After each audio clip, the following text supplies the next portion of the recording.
എടി, ഇതാണോ നീ എല്ലാം മാനേജ് ചെയ്യുന്നു പറഞ്ഞത്? അതിനിപ്പോ എന്ത് പ്രശ്നം ഉണ്ടായേ? പ്രശ്നമൊന്നും ഉണ്ടായില്ലേ? ഇപ്പൊ ഞാൻ കണ്ടോണ്ട് വന്നതാ.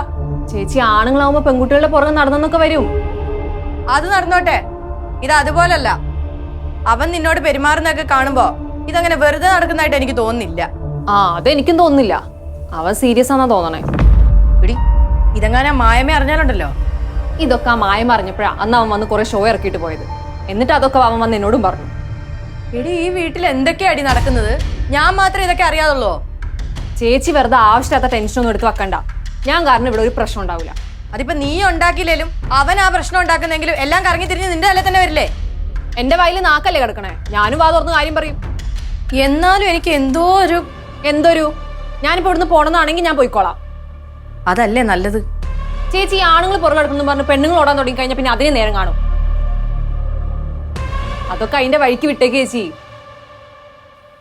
അത് വിട് ചേച്ചി. ഞാൻ ചെറിയൊരു സംശയം ചോദിക്കട്ടെ? ചോദിക്ക്. നീ എനിക്ക് സപ്പോർട്ട് ചെയ്യാൻ വേണ്ടിയിട്ടാണെന്ന് പറഞ്ഞാണല്ലോ ഇവിടെ നിൽക്കുന്നത്. ശരിക്കും അതിന് തന്നെ ആണോടെ? അയ്യേ, ചേച്ചി എന്നെ ഇങ്ങനെയാണോ കണ്ടേക്കുന്നേ?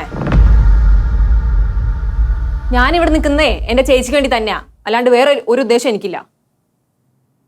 ഇല്ലേ, കൊള്ളാം.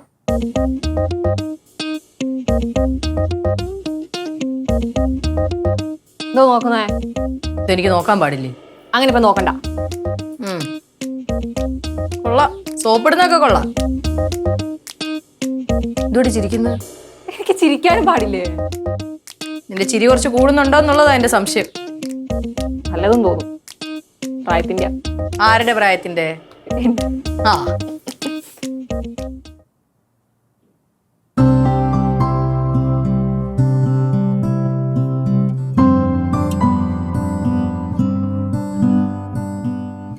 ഉറങ്ങുവാണോ? ഇവിടെ എല്ലാരും അച്ഛനമ്മ ഒന്നിപ്പിക്കാനുള്ള ഓട്ടത്തില്ല. അപ്പോഴാ അച്ഛൻ സുഖമായിട്ട് കിടന്ന് ഉറങ്ങുന്നേ. ഒരു ബക്കറ്റ് വെള്ളം കുഴി ഒഴിച്ചാലോ? വേണ്ടടാ, ഒരു ബക്കറ്റ് മണ്ണെണ്ണ എടുത്ത് ഒഴിച്ചെന്നെ കത്തിക്ക്. ഒട്ടും കുറക്കാൻ നിക്കണ്ട. അത് ശരി, അച്ഛൻ ഉറങ്ങിയില്ലേ? എടാ, കുറച്ചു നേരം മനുഷ്യന് കണ്ണടച്ചൊന്ന് സമാധാനത്തോടെ കിടക്കാൻ സമ്മതിക്കൂലേ? അച്ഛൻ കിടക്കല്ലേ, ഇപ്പൊ വിശ്രമിക്കാനുള്ള സമയമല്ല. നമ്മളെല്ലാരും ഒറ്റക്കെട്ടിട്ട് നിൽക്കുന്ന സമയാ. നിങ്ങൾക്ക് രണ്ടുപേർക്ക് ഇത് എന്താണ്? അച്ഛന് നിരപരാധിത്വം തെളിയിക്കാനേ ഞങ്ങൾ മാത്രമല്ല, ത്രിവേണി കുഞ്ഞമ്മയും കൊച്ചച്ഛനും ഉണ്ട്. പ്രകാശന?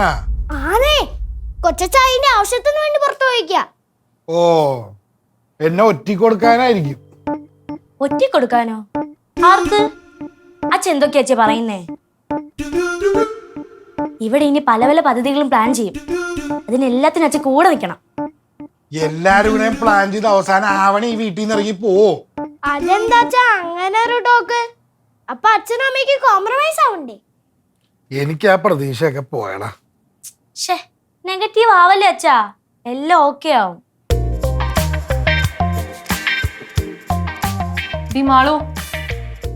കുഞ്ഞമ്മ, നമ്മളെല്ലാരും ഫുൾ പവറിൽ അച്ഛനെ അമ്മയെ ഒന്നിപ്പിക്കാൻ നോക്കുമ്പോ അച്ഛൻ പറ അച്ഛന്റെ പ്രതീക്ഷ എല്ലാം പോയെന്നോ? ഏട്ടൻ എന്തിനാ പേടിക്കണേ? ധൈര്യമായിട്ടിരിക്ക്.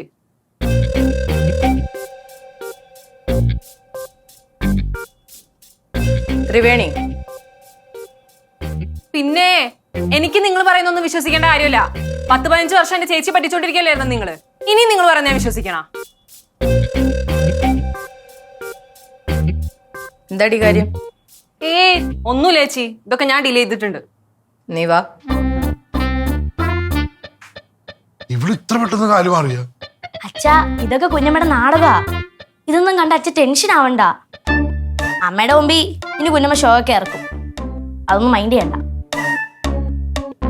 അച്ഛൻ നിരപരാധിയാണെന്ന് 100% ഉറപ്പുള്ള തെളിവ് കിട്ടുന്നവരെ ഇതുപോലുള്ള നാടകങ്ങളൊക്കെ കാണേണ്ടി വരും.